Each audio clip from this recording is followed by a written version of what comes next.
күн құрметті ұстаздар мен оқушылар. Бүгін біздің қоғамдық пәндер әдістемелік бірлестігінің тіл мен тарих ғасырлар классы атты әдістемелік айлық аясында өткізгелі отырған үздіктер бәйгесі интеллектуалдық ойынымызға қош келдіңіздер. Бұл ойынымыздың мақсаты оқушылардың әр салада білімдерін кеңейту, білім деңгейін, шығармашылық ізденісін байқау, оқушыларды қазақ тілінен басқа пәндерден алған білімдерін өмірде пайдалануға үйрету. Олай болса, бұл ойынға 9-11 сыныптардан үздік оқушылар ғана қатысып, өз білімдерін ортаға салады. Енді осы сайысқа қатысушыларды ду қол шапалақпен жеке-жеке ортаға шақырайық.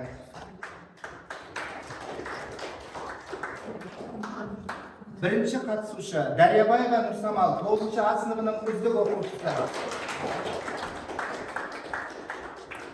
Налбай Еркежан, 9-шы Ә сыныбының үздік оқушысы. Үшінші қатысушы Сержан Әлия, 9-шы Б сыныбының үздік оқушысы. Төртінші қатысушы Әлімбай Айнұр, 9-шы В сыныбының үздік оқушысы.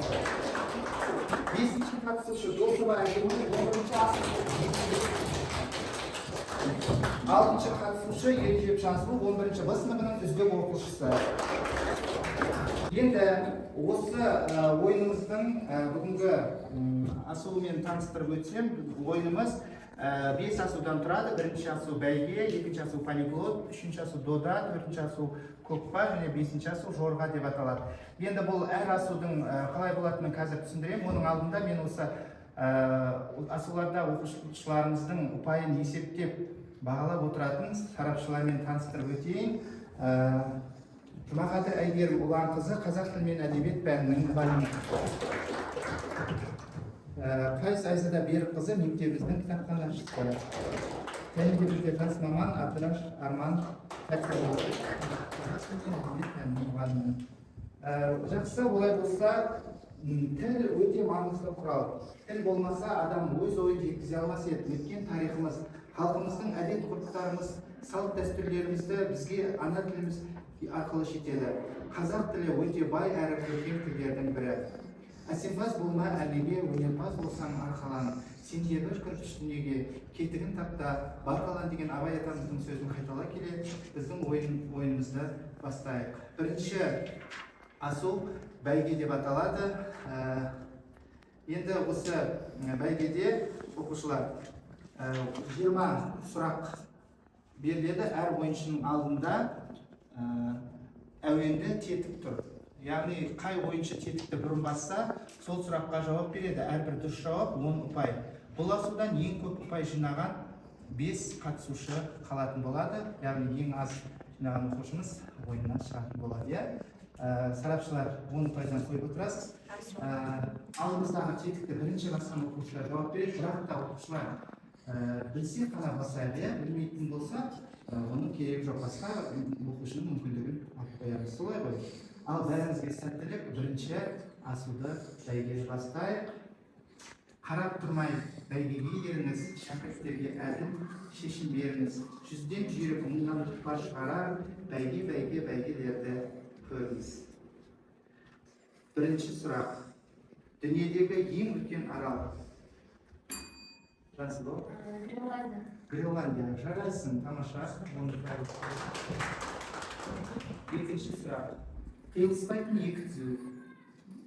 Қиылыспайтын екі түзу. Параллель түзу. Жарайсың. Үшінші сұрақ. Әр елдің туын зерттейтін ғылымды қалай атайды? Әр елдің туын зерттейтін ғылымды қалай атайды?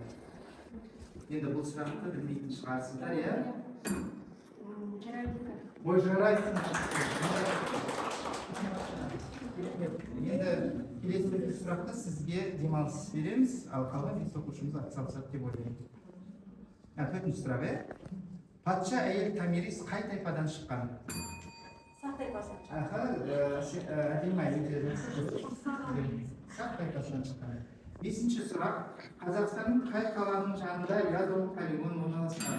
Семей. Жарайсың, Алия. Келесі сұрақ, Қазақстанның эмблемасындағы қай жануар қызыл кітапқа енгізілген? Өкінішке орай қол Cevap verdi. Aynurga 10 pay koyduk. Жарайсың. Келесі өте оңай сұрақ беріп болармыз. Биыл тәуелсіздігімізге қанша жыл толады? 33 жыл. Ақыры сізге болады. Келесі басқа елдерде тұратын қазақтардың отанын атаңыз. Басқа елдерде тұратын қазақтардың отаны. Ол қазақ. Басамыз тетікті. Қазақстан тамаша. Бұлардың да отаны.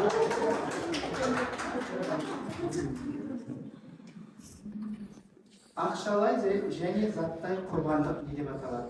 Ақшалай және заттай құрбандық. Мысалы біз мұқтаж адамдарға береміз. Садаға жарайсыз. Үйлердің жобасын сызып, үйлерді салатын өнерді не деп атайды? Бірдей басылды. Бірдей басылды, айтыңыз. Екеуіне 5 басылды. 5 балл. Ондай болса 5 балдан бөлсеңіз. Келесі сұрақ бізде қасиетті рухани тілек. Қасиетті рухани тілек. Бата жарайсың. Қазір кішкене таңдап мүмкіншілік берейін. Сізде өте көп балл топталды. Сіз өтіп тұрсыз келесі асуға. Енді бізде 12-ші сұрақ. Қазақстанның жаңа әнұраны ресми түрде қашан қабылданды? Қазіргі екінші әнұран? Иә, гимн. 92-ші жыл. Өкінішке орай дұрыс емес, ол бірінші әнұран, екінші әнұран қазіргі алтын күн аспаны. Қай жылы қабылданды екінші рет? 23. Жауап бар ма? 2006. 2006 жарайсың. 13-ші сұрақ. Дүние жүзінде қанша қазақтар тұрады? Дүние жүзінде қанша қазақтар тұрады? Мен 5-ке дейін санаймын. 1, 2, 3, 4, 5. 20 миллион ба? Кім? Нұрсамалық дұрыс емес? 14 миллион жарайсың. Келесі 14-ші сұрақ. Қазақ хандығы қашан пайда болған? 1465. Тамаша Әдемай 1465 жылы. 15-ші сұрақ. Гүл наурыздың белгісі. Гүл наурыздың белгісі. Ол қай гүл? Басыңыз. Çıkmam емес па? Қалашыласың. Қызылдақ. Жарайсың. Сәулет құрылысы биіктігі астанамыздың Алматыдан Астанаға көшкен жылына сай салынған ғимарат. Қандай? Сәулет құрылысы биіктігі астанамыздың Алматыдан Астанаға көшкен жылына сай салынған ғимарат. Бәйтерек. 17-ші сұрақ. Киіз үйдің төбесі қалай аталады? Шаңырақ, дұрыс. 18-ші сұрақ. Қыс мезгілінің екінші айы. Қаңтар. Әжемай басты. Әжемай басты, қаңтар. Абайдың шын аты. Кім? Әжемай басты. Соңғы сұрақ. Шығыстың Аристотелі кім? Ал енді асудың таблицасына қарайық. Құрметті сарапшылар, сөз кезегі сіздерде. Балдарын айтып шықсаңыздар, қанша ұпай кімде? Бірінші кезең бәйгеде міне Дарьябаева Нұрсамал 20 ұпай жинады, Мұналова Еркежан 10 балл жинады, Сержан Алия 15 балл жинады, Әлімбай Айнұр 10 балл жинады, Досова Әдемай 65, Ережеп Жансұлу 80 балл жинады. Екі оқушылар бізде тең түскен кім? Еркежан менен Айнұр. Сіздерден сұрақ. Енді екеуіне бір сұрақ қойсаңыздар, кім жауап береді, бірінші сол қалады. Мен сұрақ қоя салайын. Тарихтың сұрағы, қазақтың соңғы ханы. Кенесары. Дұрыс. Жарайсың. Айнұрма, екінші асыл полиглот деп аталады. Полиглот дегенімізді не екенін біліп отырсыздар, иә? Сіздердің осы тіл, үш тілді қалай білетіндеріңіз сыналатын болады. Қазір сіздерге 5 кеспе қағазын таратамын. Бұл жерде екі мақалдан берілген бір сөзі көп нүктенің орнына керекті сөзді қоясыздар да, оны орысша және ағылшыншасын айтатын боласыздар. Vaqt 1 minut vaqt sizlarga. Bu yerga turuvchi javobga 10 ұпай. Егерде ол ағылшыншасында тапса 10 ұпай, ал егер тек орысшасын ғана тауып қойса 5 ұпай бересіздер. Жарайды ма? Иә, 1 минут вақыт. Мақал кімге түсті? Гүл өссе, жердің көркі депті. Дайынсыз ба? Ал олай болса әдемайдың жауабын тыңдайық. Гүл өссе жердің көркі, қыз өссе елдің көркі. Қыз, девочка, girl. Иә, 10 ұпай қойыңыз. Оған тағы екінші мақал бар. Ел іші алтын бесік. Бесік, колыбель. Онда 5 ұпай қойыңыз. Сонымен 15 ұпай. Дайын жауап берсем болады. Жауап беріңіз, Жансұлу. Білімді өлсе, қағазда есімі қалар. Есім, имя, name. Дұрыс. Өмір үлкен мектеп, өмір, жизнь, бай. Жарайды. Екі мақалдар бар. Екі мақалдар. Отан отбасынан Бұл басталады. жерде отан деген сөзді қойыңыз. Орысшасы отанның Отанның родина. родина және ағылшыншасы. Онда 5 ұпай. Ал ана бірінші мақалдың несін мен айтайын, таба алмадыңыз ғой. Тіл алтын қазына еді. Тіл 5 балл. Кітап білім ғалымы. Иә, Кітап, книга, ағылшыншасы бук. бұл дұрыс, 10 ұпай. Ал екінші Көрген оқығандар. кім көрген оқшыны? Көрген оқығандар. Әке көрген, әкенің орысшасы. Отец. Иә, ағылшынша. Ағылшынша фазия ғой, дұрыс емес па? 20 қоясыз ба, иә? 10 қоясыз. Екіншін таба алмадым дедіңіз, иә? Жаңағы қандай тілсіз мұғалімнің алдында не еді? Ғылымның алдындағы сөз. Не ғылым? Ақыл, білім. Жоқ, өкінішке орай таппадыңыз, кітап. Кітап ғылым. Тілсіз мұғалім болды. Сонымен есептей қойыңыздар, сарапшылар қай оқушыға қанша балл. Жалпы есептей беріңіздер, иә, алдыңғысымен қосып. Себебі қазір 3-ші додада ең жоғары балл көшіктері растайды. Айдон бойынша айтып өтейін, Нұрсамал 15 балл, Еркежан 10 балл, Алия 5 балл, Әдемай 15 балл, Жансұлу 20 балл. Иә, Алия. Енді келесі бізде 3-ші асыл дода деп аталады. Ойын толып жатқандай асып-тасы, біреу мұрын біреулер шалыс-тасы. Бұл ойыннан өтеді ғұлама ойлар, еңсең де, жеңілсең де қалма жасып. 3-ші асыл дода деп аталады. Мына жерде таңдайтын бізде кімге таңдау мүмкіндігі бірінші? Жансұлуда, иә, Жансұлу қайсысын таңдайсыз? Математика 20-дан қоясыздар ғой. Бұл жерде тест сұрағымен берілген. Отбасында 7 ұл бала бар. Әрқайсысының қарындасы бар. Отбасында неше бала бар? 8. Көрейік. Келесі күн таңдайы бізде екінші. Математиканы таңдамайсыз енді. Кетті ол қазақ. Қайсысы біреуін? Қазақстан тарихы. Түркістан Сібір теміржол құрылысы қай жылы пайдалануға берілді? 29-31. Дұрыс жауабымыз. Келесі бізде таңдайтын қазақ тілі. Не қай септікте жазылады? Табыс, жатыс, барыс. Барыс. Жарайсың. Енді бізде қалды физика, биология бар, әлі күнсіз. Физика, биология. Біреуін, иә? Физика ма, биология? Физика. Физиканы таңдайсыз ба? Қысымның өлшем бірлігі қандай? Вольт, ампер, паскаль. Паскаль. Дұрыс жауабымыз. Келесі енді қайтадан биология. Ол біздің ағзамыздағы микробтармен күреседі, оларды қаптап алып өлтіреді. Сен демалатын оттегін бүкіл денеңе таратады. Пайдаланылған газды өкпеге жеткізеді, сосын сен оның деммен шығарасың. Егер сен жарақаттанып қалсаң, ол жараның бетін жаратын жарыстар ерекше бір зат өндіреді. Ол не?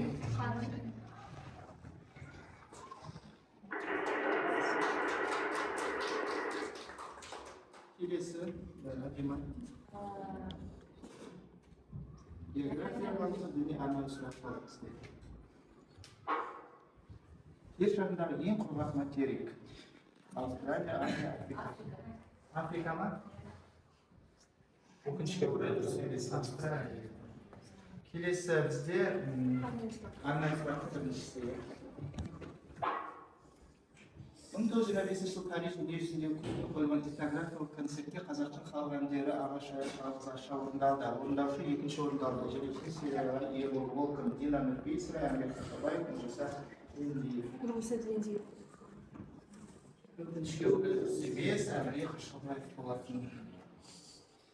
Келесі соңғы сізде арнайы сұрақтың биылғы жаңа сауылған жылы сүтті үйді, одан кейін суалғанша қайнауы жеткен соң қызыл сары түске айналады. Содан кейін оны дорбаға салып сүзеді, кептіреді, жепкен соң май қосып жем жасайды. Бұл қандай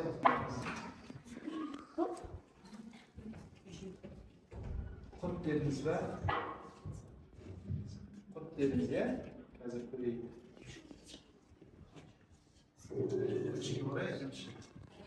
Сізген оқушылар. Балдар есептегенде тағы бір оқушымен біз қошартысымыз керек. Дарьябаева Нұрсамал жалпы 55 балл жинап тұр қазір. Мұналова Еркежан 50 балл жинап тұр. Адемай 100 балл, Жансұлу 140 балл жинап тұр. Сонымен біз Еркежанмен. Жақсы Еркежан. Айналайын алға ұмтылған зарындар, айналайын жеңіс құшқан қырандар, бізден қиын жағдайларды сұраңдар, сұрақ қоймай шешу жолын табыңдар. Ойын толып айналған қаттағысқа табылғандай танымда жат дауыста. Біреу озып келеді қатарынан, біреу қалып жатады асығыста. Енді келесі бізде көкпар. Бұл жерде сіздер рақаттанушылық деген сөзден 1 минуттың ішінде бірнеше сөз құрастыруыңыз керек. Қазір сарапшылар уақытта айтсын, 1 минутты қояды. Сіздің нөміріңіз сол тоқтат дегенде қоясыз. Иә? Кетті. Кетті уақыт.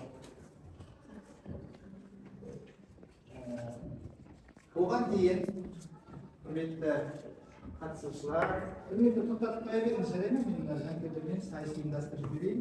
Дұрыс жауап бергенде тәртібіміз бар. Әр пәндерден қоятын боламыз. Бірінші сұрақ, қазақ тілінде неше сөз табы бар? 7 дұрыс емес, 9 келе ғой. Екінші әдебиеттен сұрақ, қазақтың 3 бәйтерегін атаңыз келеді. Жарайсын. Келесі алгебра пәнінен өзара кері сандарды ата. Өзара кері сандарды ата. Жоқ, көбейтіндісі бірге тең сандар екен. Төртінші геометрия тең бүйірлі үшбұрыш дегеніміз не? Тең бүйірлі үшбұрыш дегеніміз не? Дұрыс, бүйір қабырғалары бірге үшбұрыш. Келе ғой. Жарайсын, енді бір сұрақ қояйық, сосын келесіге қалдырамыз. 5-ші сұрақ, Қазақстан тарихы Әбілқайыр хан қанша жыл хандық етті? Әбілқайыр хан қанша жыл хандық етті? Неше жыл? Қанша жыл деп ойлайсыз? Жоқ, иә, өкінішке орай. 30 жыл, жоқ, өкінішке орай 40 жыл хандық етті. Келесі 6-шы сұрақ бізде дүниежүзі тарихы. Қытайда қағаз ақша қашан шықты? 5-ші ғасырда. Қытайда қағаз ақша қашан шықты? Мына екеуміз жауап береміз деп отыр, басқаларымызша. 5-ші ғасыр, мен жарайды кішкене 3 жауап айтайын, иә? 10, 11, 12 ғасыр. Қайсысы? 10, 11, 12 ғасыр. Енді біреуін таңдасаңыздаршы, кім жауап береді? 10. Өкінішке орай 11-ші ғасыр еді. Келесі биология. Балықтың неше жүзбе қанаты бар? 4. Өкінішке орай дұрыс емес. Балықтың неше жүзбе қанаты бар? 5. Жылдамдықты өлшеуге арналған құрал. Жылдамдықты өлшеуге арналған құрал. Спидометр. Соңғы информатика компьютердің негізгі құрылғыларын атады. Бір беріп тапсаңызда береміз.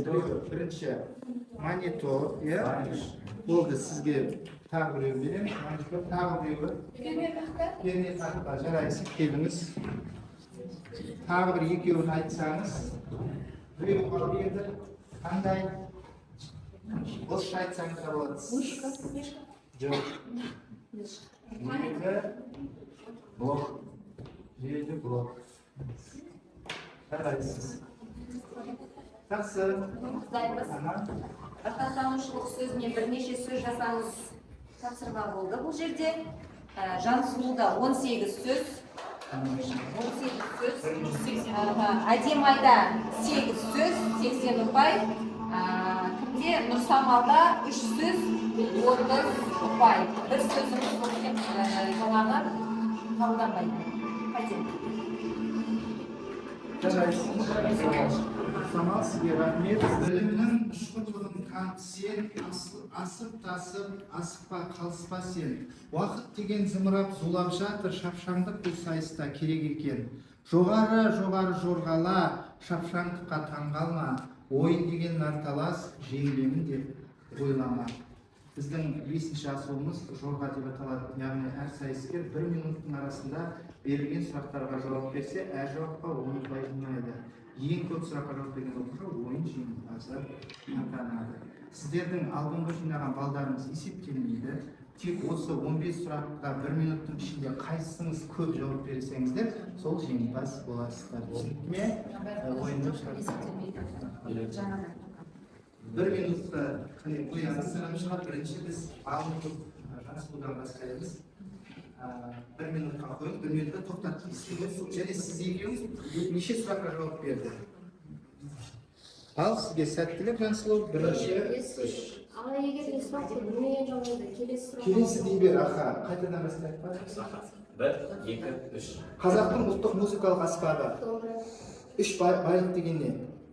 Ақ жаулық, денсаулық, онсаулық. Дұрыс, халықаралық тіл. Ағылшын. Экологиялық апатқа ұшыраған теңіз. Арал. Ұлттық валютамыз теңгенің туған күні. 15 қараша. Ұшақтың терезесі.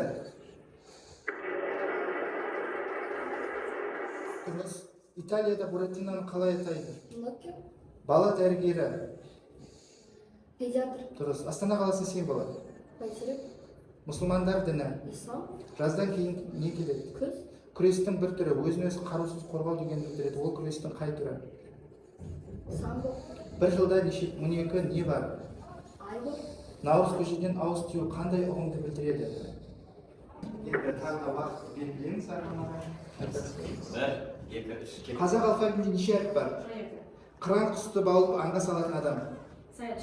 Дұрыс емес. Құсбегі. Қазақтың ішек таспағы. Бетінде оюлары бар киізден жасалған үй жабдығы. Дұрыс емес. Солтүстік Қазақстанның бас қаласы. Дұрыс емес. Петропавл, Қызылжар. Жер серігі. Иттер туралы ғылым. 4-ші мүшел неше жас? 49. Қазақтың тұңғыш 1909 жылы дүниежүзілік чемпионы атағын алған палуан. Қажымұқан. Христиандардың ең басты мерекесі қалай аталады? Христиандардың ең басты мерекесі қалай аталады? Христиандардың. Пасха. Қазақ қыздарының ұзатылғанда киетін бас киімі. Дұрыс. Үшарсыз. Сүйекті пайдаланып ойнайтын ойын. Құстарды зерттейтін ғылымды қалай атайды? Уақыт. Өкінішке орай, бізге қаншаға жауап берді? 4 сұраққа дұрыс жауап берді, 40 ұпай жинады. Жансұлу 14 сұраққа жауап берді, 140 балл жинады. Сонымен бізде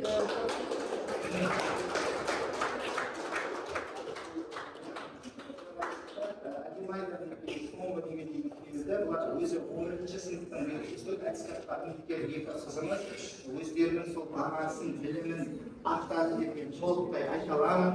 Демек үздік аттестатқа бұлар лайық. Солай ғой оқушылар. Ал 9-ші сынып қыздарыма да мен өте рахметімді айтамын. Бұлар әлі де 2 жылда өз білімін жетілдіріп, 11-ші сыныпта осындай байқауда жүлдегер атанады деген үміттемін.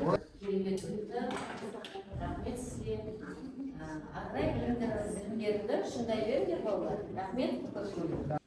Жамбыл облысы әкімдігінің білім басқармасы Қордай ауданы білім бөлімінің номер 23-ші Тұрар Рысқұлов атындағы орта мектебі тіл мен тарих ғасырлар куәсі атты әдістемелік айлығының аясында өткен үздіктер бәйгесі интеллектуалды ойынына қатысып, белсенділік танытқаны үшін 9-ші Ә сынып оқушысы Мұналова Еркежан марапатталды.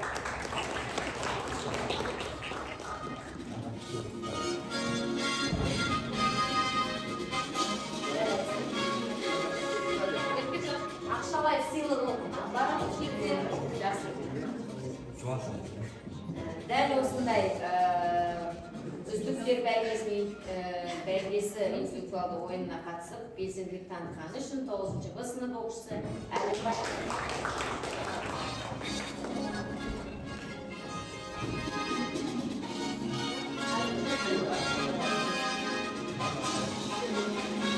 Дәл осындай алғыс хат 9-шы Ә сынып оқушысы Сержан Әлия марапатталды.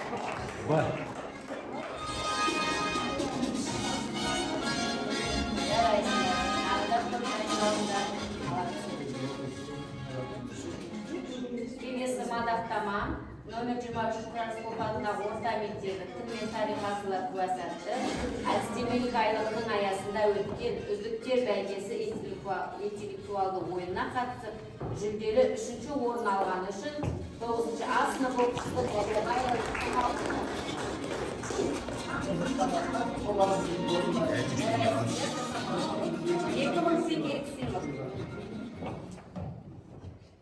Мадақтама Жамбыл облысы әкімдігінің білім басқармасы Қордай ауданы білім бөлімінің номер 23 Францков атындағы орта мектебі тіл мен тарих асылар куәсі атты әдістемелік айлығының аясында өткен үздіктер бәйгесіне қатысып, жүлделі 2-ші орын алғаны үшін 11-ші А сынып оқушысы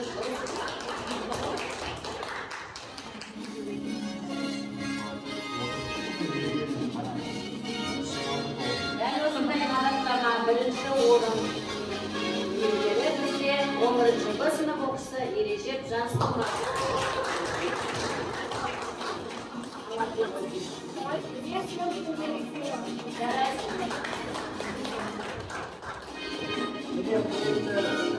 Оқушылар және қыздар, біз бүгін үздіктер бәйгесін өткіздік. Өте рахметімді айтамын осы қыздарға ат салысып, жеңімпаз атанған танысуға және де орындарға мен оқушыларға, жалпы қатысушыларға мен өзімнің рахметімді айтамын. Және алған сол сыйлықтарыңыз өздерінің игіліктеріңізге жаратыңыздар және әрдайым жолдарын өмірде ашық болсын деп тілеймін. Сарапшыларға да осындай бағалар есептеп отырған. Осымен бүгінгі үздіктер бәйгесі интеллектуалды ойынымыз өз мәресіне жетті. Келесі байқауларда кездескенше күн жақсы.